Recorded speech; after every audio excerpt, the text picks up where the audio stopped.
पिता आज्ञा देते हैं कि राम तैयारी करो, कल सवेरे तुम्हें राज्य की सिंहासन दिया जाएगा।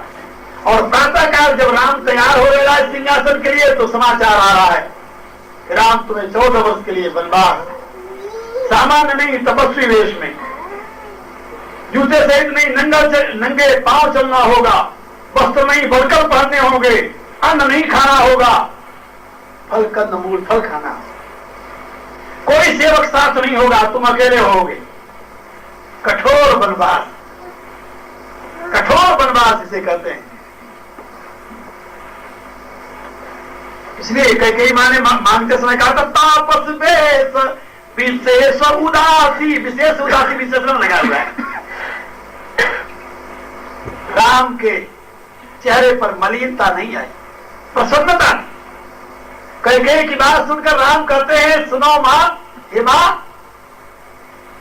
सुनु जननी सोई सुत बड़ भागी, जो पितु मातु बचन अनुरागी, तनय मातु पितु तोष निहारा, दुर्लभ जननी सकल संसारा। हे मां, पुत्र वही बड़भागी है जो माता पिता की आज्ञा का पालन करता है। माता पिता को संतुष्ट करने वाला पुत्र इस दुनिया में दुर्लभ है मां।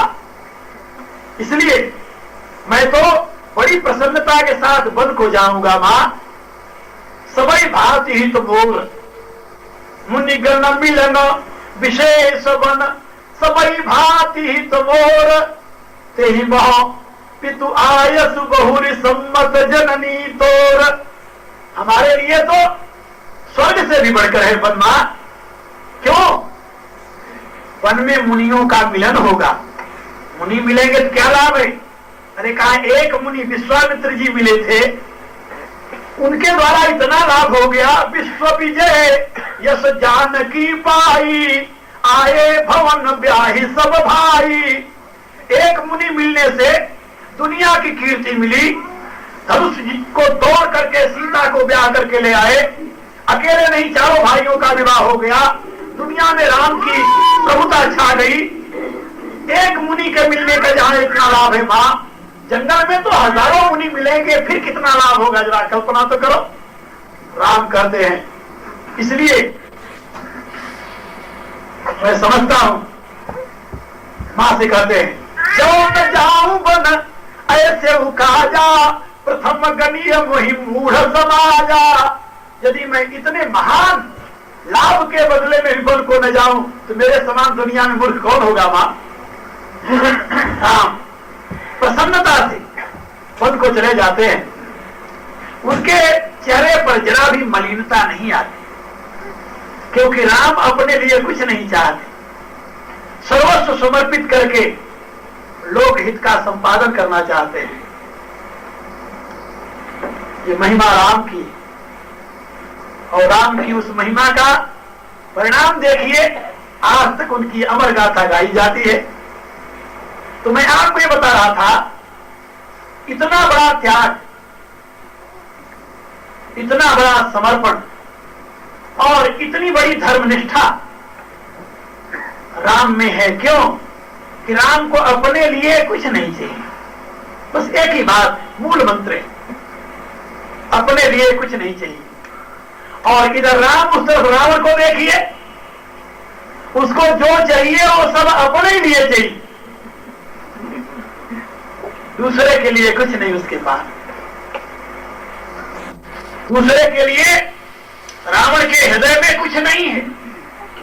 यही कारण है कि राम भगवान बने हैं, रावण इंसान भी नहीं रह सका, शैतान माना जाने लगा।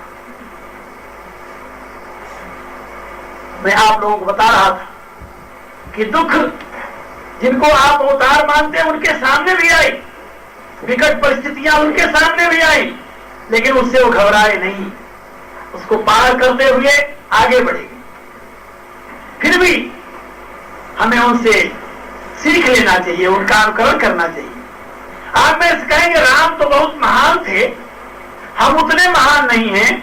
मैं आपको एक बात समझाऊं, आप लोगों ने लाइट देख रहे हैं ना, बिजली की, इससे भी बड़ा बल्ब हो सकता है, बहुत बड़ा बल्ब हो सकता है, जिससे मीलों तक प्रकाश का इतना बड़ा बल्ब हो सकता है। और उसी विद्युत शक्ति से संबंधित वो एक डेकोरेशन लाइट होती है, छोटा सा बल्ब, बहुत छोटा सा, जो केवल टिम टिम करता रहता है। आप जरा कल्पना कीजिए, एक उस 1000 10,000 पावर के बल्ब का, जिससे मीलों तक प्रकाश छा जाता है, और एक उस छोटे से बल्ब की कल्पना कीजिए, बहुत छोटा सा, जो है लाल पीला हरा नीला अनेकों प्रकार का होता है, दिवाली के दिन लगा देते हैं, वैसे उत्सव के समय लगाते हैं छोटे छोटे बल्ब। यदि आपसे मैं पूछूं कि वो जो मीलों तक प्रकाश देने वाला तत्व है और ये जो जुगनू की तरह चमकने वाला तत्व है, ये दोनों एक हैं कि दो? आप क्या कहें? क्या कहेंगे भाई? एक ही है ना। स्रोत तो दोनों का एक है। अच्छा, उसमें ज्यादा बिजली है, उसमें कम बिजली है, क्या कहेंगे आप? बिजली को ज्यादा कम किया जा सकता है? नहीं नहीं, बिजली ज्यादा कम नहीं होती, वो तो बिजली का माध्यम ज्यादा कम होता है। बिजली का जो माध्यम है, मीडिया जो है, वो ज्यादा कम होता है। वो बल्ब की कैपेसिटी ज्यादा कम होती है, लेकिन बल्ब में जो विद्युत शक्ति है उसमें कमी बेसी नहीं है। विद्युत तो विद्युत है, ये बात समझे? इसी रूप से आपका ये जो बल्ब है, ये जो मस्तिष्क आपका है, वो बल्ब है, लेकिन वो तो आप नहीं हो ना, आप तो आत्मा हो। आत्मा जो राम में है वही आप में है, यानी जो 1000 पावर के बल्ब के द्वारा लाइट दे रहा है, विद्युत शक्ति, इलेक्ट्रिसिटी या बिजली, वही बिजली उस छोटे से बल्ब में भी है। बिजली में कोई अंतर नहीं है, बिजली एक है। अंतर किसमें है? बल्ब की कैपेसिटी, यही ना। तो आप क्या बल्ब हो क्या? नहीं, सही में आपका रूप क्या है? बिजली, बल्ब नहीं। आत्मा किसे कहते हैं? बल्ब को कहते हैं, बिजली को कहते हैं। इसीलिए चेतन जो आपका है वही चेतन है जो राम का चेतन था। अंतर केवल बल्ब में था, बात समझे? मीडिया में अंतर था। राम का चित्त महान हो गया, राम महान हो गए। आप भी अपने चित्त को महान कर लो, आप भी महान हो जाओगे। चित्त को महान किया जा सकता है, चित्त महान किया जा सकता है। इसी के लिए तो सारी साधना है। और साधना का प्रयोजन क्या है? यदि जितना चित्त मिला हुआ उतने चित्त रह जाए, फिर उसके कोई प्रयोजन ही नहीं रह जाता साधना। चित्त महान किया जा सकता है, तो चित्त भी तत्व तो वही है, लेकिन कहीं पर चित्त शुद्ध है, कहीं पर अशुद्ध है। अनेक प्रकार की वासनाओं से चित्त मलिन है, इसलिए वह इंसान से भी गया बीता, कहीं हैवान से भी गया बीता शैतान बन जाता है। बात समझे? हैवान तो केवल अपने लिए हानिकारक है, शैतान उस हैवान से भी बदतर होता है। हैवान माने पशु, शैतान माने राक्षस। इंसान यदि भगवान न बने तो कम से कम इंसान तो रहे, लेकिन नहीं। रावण चला तो था भगवान बनने, लेकिन वो इंसान भी नहीं रह गया। क्यों नहीं रह गया जानते हो? स्वार्थ के नाते। उसकी पूजा, उसकी भक्ति, उसका ज्ञान सब मिट्टी में मिल गया। इसलिए दोस्तों, मैं आप लोगों को बता रहा था कि राम और रावण को देखो सामने। राम अपने लिए कुछ नहीं चाहते, इसलिए भगवान है। रावण अपने लिए ही सब कुछ चाहता है, इसलिए वो शैतान है। ये नहीं कि रावण भक्त नहीं था, ये नहीं कि आपकी तरह शिव को मानता नहीं था, सब कुछ करता था, लेकिन सब कुछ करते हुए भी वो स्वार्थी था, निर्दयी था, संसार में लिप्त था, भोगरत था। अब जरा वो थर्मामीटर आप अपने अंदर लगा कर देखो तो आप किस रास्ते पर चले हो? राम वाले, रावण वाले? किधर जा रहे हो? आपकी उपासना, आपकी भक्ति किस रास्ते पर जा रही है? यदि रावण वाले रास्ते पर जा रही है तो ये उपासना आपको इंसान भी नहीं रहने देगी, याद रखना। भगवान सहायता नहीं करेगा, भगवान तो आपको शक्ति देगा। आप भगवान की पूजा किए, भगवान ने आपको शक्ति दे दी। आप भगवान की उपासना किए, भगवान ने आपको संपत्ति दे दी। उस संपत्ति का सदुपयोग करना या दुरुपयोग करना है आपको ऊपर निर्भर है। आप क्या करोगे उससे? संपत्ति जो मिली है, बाप के पास पैसा था, उसने बच्चों में बांट दिया, भाई बच्चों तुम लोग संभाल लो, तुम्हारा हिस्सा है। एक बच्चे ने ले जाकर के उसको किसी धर्म काम में लगाया, वो भी पवित्र हुआ, उसका कुल भी पवित्र हुआ, बाप को भी संतुष्टि हुई। दूसरे ने जाकर उसे बोतल में लगा दिया। क्या समझे? उस दुरुपयोग का परिणाम कौन भोगेगा? इसलिए मेरे दोस्तों, यदि तुम भक्ति करते हो तो भक्ति के साथ धर्म का अनुसंधान करो। भक्ति स्वयं में धर्म नहीं है, ये मेरी बात याद रखना। भक्ति स्वयं में धर्म नहीं है, उपासना स्वयं में धर्म नहीं है। धर्म का स्वरूप तो दया है। धर्म के 10 लक्षण बताए मनु ने, उसमें कहीं भक्ति का जिक्र नहीं है। याद रखो, धृति, क्षमा, तमो, स्थेय, शौच, इंद्रिय निग्रह, धी, विद्या, सत्य, अक्रोध, 10 कम धर्म लक्षण। ये धर्म के 10 लक्षण हैं। धृति, धारणा शक्ति, क्षमा, क्षमा तो जानते हो ना, किसी के अपराध को क्षमा करना। धृति, क्षमा, दम, इंद्रियों का दमन। तमो, स्थेय, चोरी न करना। धृति, क्षमा, दमो, स्थेय, शौच, बाहर भीतर पवित्र रखना। इंद्रिय निग्रह, इंद्रियों को अपने कंट्रोल में रखना। और धी, बुद्धि, विद्या, सत्य और क्रोध का न करना। ये 10 कम धर्म लक्षण। इसमें कहीं भगवान का नाम आया? फिर याद करो, धृति, क्षमा, दमो, स्थेय, शौच, इंद्रिय निग्रह, धी, विद्या, सत्य, अक्रोध, 10 कम धर्म लक्षणम। इसमें कहीं भक्ति का नाम आया? नहीं आया। भगवान का नाम आया? बिल्कुल नहीं आया। इसमें न भक्ति है न भगवान है। यह जीवन का विधान। और यदि यह 10 धर्म के लक्षण आप में आ जाए तो आप भगवान नहीं, भगवान के बाप भी बन सकते हो। क्या समझे? भगवान ही नहीं, भगवान के बाप बन सकते हो तुम। भगवान तुम्हारा पुत्र होने के लिए ललायित होगा। महाराज दशरथ के लिए कहा गया है, धर्म धुरी ना धर्म रतराऊ।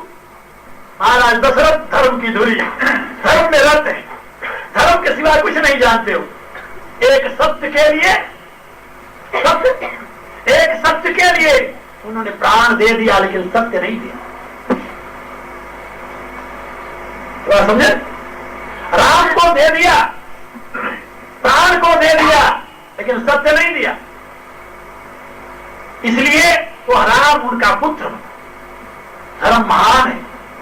तुलसीदास जी ने लिखा है कि जीव सरिता सागर महु जाई, जब पिता ही कामना नाही।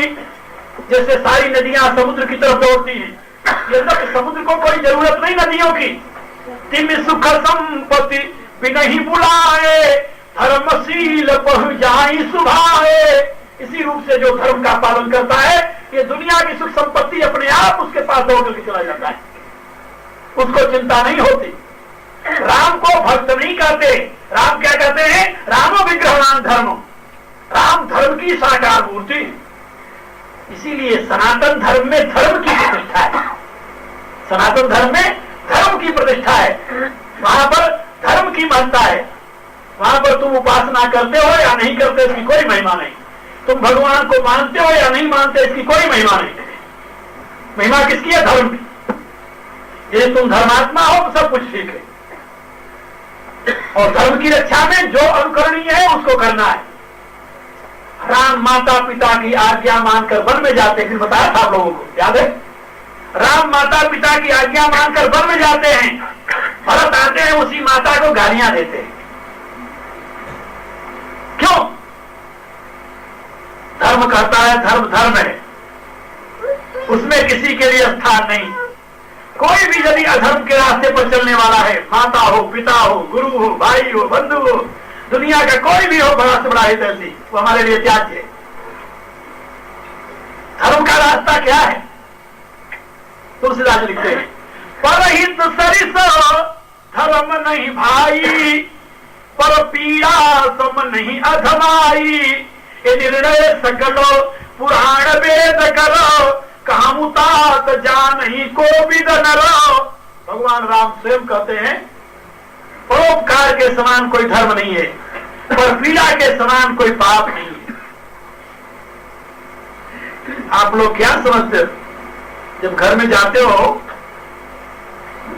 और मांस के टुकड़े थाली में देखते हो भोजन के समय, तो कहीं पेड़ से कट आए हुए क्या रहा है? वो किसी की हत्या का परिणाम। स्वाद तो आता है, लेकिन उस स्वाद का परिणाम क्या होगा जानते हो? नहीं। अभी अंधे भ्रम में, अज्ञान में, मद में, अहंकार में, ना मालूम किस नशे में अंधे होकर इसका भान नहीं है कि इसका परिणाम क्या भुगतना होगा। लेकिन बड़े बड़े अभिमानी उस गति को प्राप्त हो चुके हैं दोस्तों, इसलिए वो भगवान की प्रार्थना वंदना तुम्हें बचा नहीं सकती उससे, याद रखो। इसलिए गुरु से उखाई, विद्या विनय विवेक बढ़ाई, जहां लगी साधन वेद बखानी, तब सब कर फल भक्ति भवानी। भक्ति ऐसे नहीं मिलती। सच्ची भक्ति के लिए तो तुम्हें वो रास्ता अपनाना पड़ेगा। उसमें भूत दया पहली बात है। भूत दया पहली शर्त है। आत्मोत्सर्वभूतेषु, जैसे मेरी आत्मा है वैसे तुम्हारी आत्मा है, वैसे सब प्राणियों की आत्मा है। एक बार एक सज्जन कहने लगे कि ये कीटाणु मारना चाहिए कि नहीं मारना चाहिए। मैंने उससे पूछा कौन सा कीटाणु? रोग के जरूर मारने चाहिए। फिर भूत दया कहां चली गई? हम कहा उसको तुम खाने के लिए मारते हो? क्या रहा है? खाने के लिए मारते हो? नहीं। स्वाद के लिए मारते हो? नहीं। भोग के लिए मारते हो? नहीं। किस लिए मारते हो? अपनी शरीर रक्षा के लिए। यही ना? रामायण में एक बड़ी सुंदर कथा है, वही सुना के मैं बंद करता हूं, समय हो रहा है। भगवान राम ने हनुमान जी को भक्ति का उपदेश दिया और उनसे बताया कि हनुमान, तुम्हारे लिए एक सिद्धांत मैं बता दूं, याद रखो तुम, मेरी अनन्य भक्ति। हनुमान ने पूछा प्रभु अनन्य भक्ति का लक्षण क्या है? कहा सो अनन्य जाकी असीमति न डरे हनुमंत, मैं सेवक सचराचर रूप स्वामी भगवंत। कहा हनुमान ये मेरा मूल मंत्र है, इसको याद रखो और ये निश्चय रखो कि मैं सेवक हूं और ये चराचर मेरे प्रभु का स्वरूप है। चराचर को प्रभु का स्वरूप मानकर तुम चराचर की सेवा करो, यही मेरी भक्ति। हनुमान जी ने उसे सिरोधार्य किया। लेकिन लंका में जब राक्षसों का नाश कर रहे थे हनुमान, उस समय राम का ये संदेश याद था उन्हें? बोले हाँ याद था।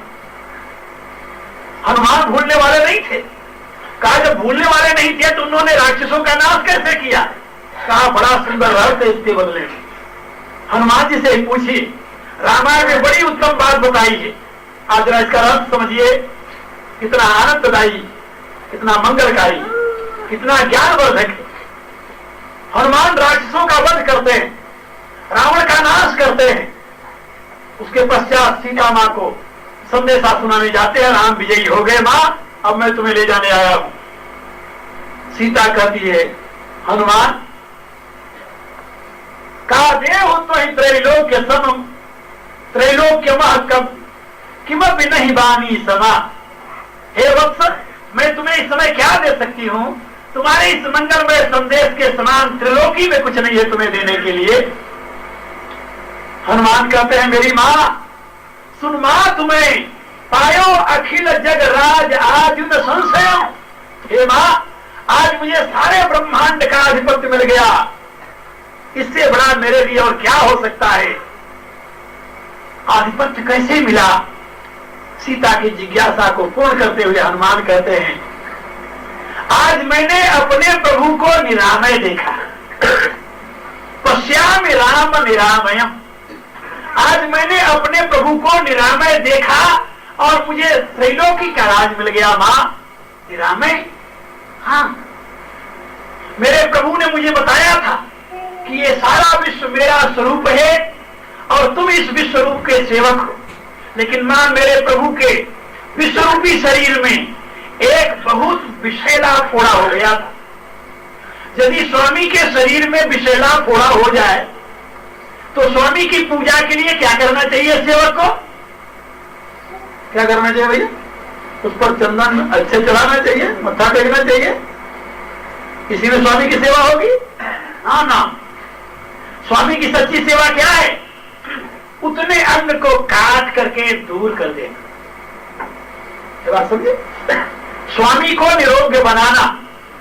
जिस चरण को धो करके सेवक पीता है, उसी चरण में यदि फोड़ा हो जाए तो उसका ऑपरेशन करने के लिए उसे कटाना पड़ता है, काटना पड़ता है। इसमें उसकी सेवा होती है, इसमें उसका अपमान नहीं है।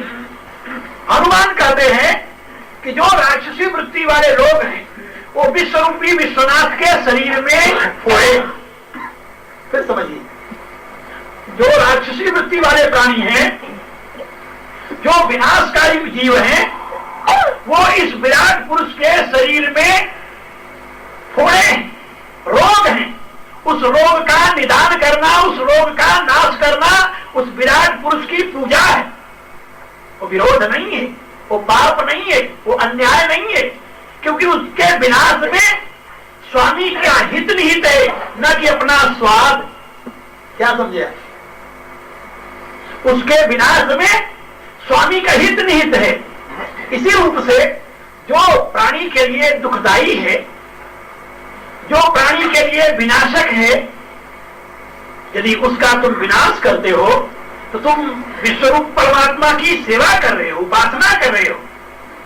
लेकिन मच्छर मारने की जगह मलेरिया के यदि तुम बकरे मारकर अपने पेट में डालो और कहो कि तुम मच्छर मारते हो बकरे मारते दोनों बराबर है, तुम्हारी बुद्धि को धन्यवाद है। और क्या कहा जाए? यही कहा जाएगा।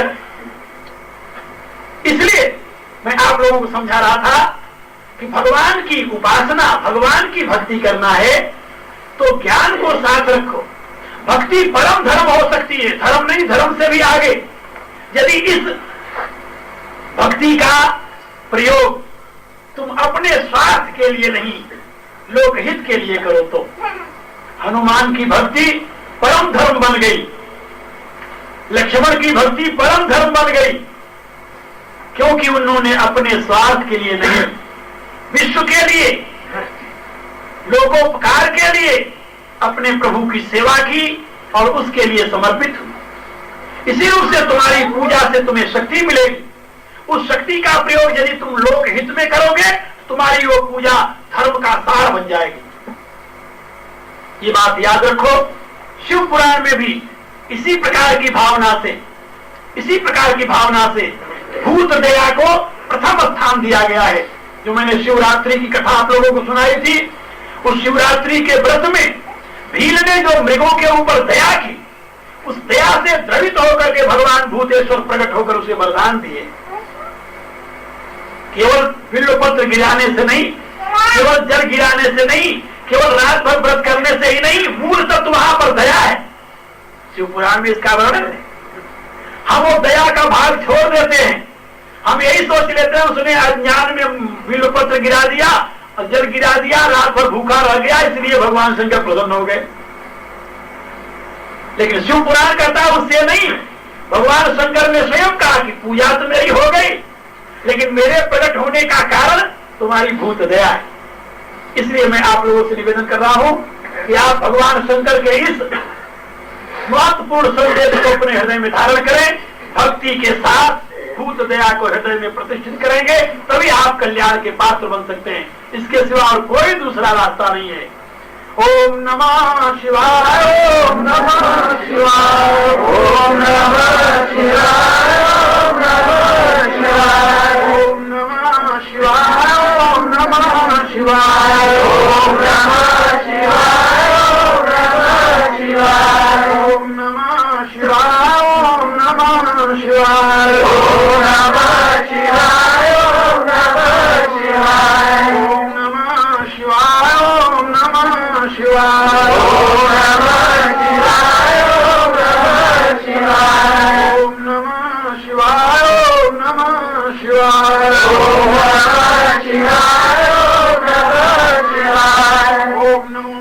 भवाय च मयो भवाय च नमः शंकराय च महेश्वराय च नमः शिवाय च शिवतराय च ओम नमो शंभवाय च मयो भवाय च नमः शंकराय च महेश्वराय च नमः शिवाय च शिवतराय च ओम नमो शंभवाय च मयो भवाय च नमः शंकराय च महेश्वराय च नमः शिवाय च शिवतराय च।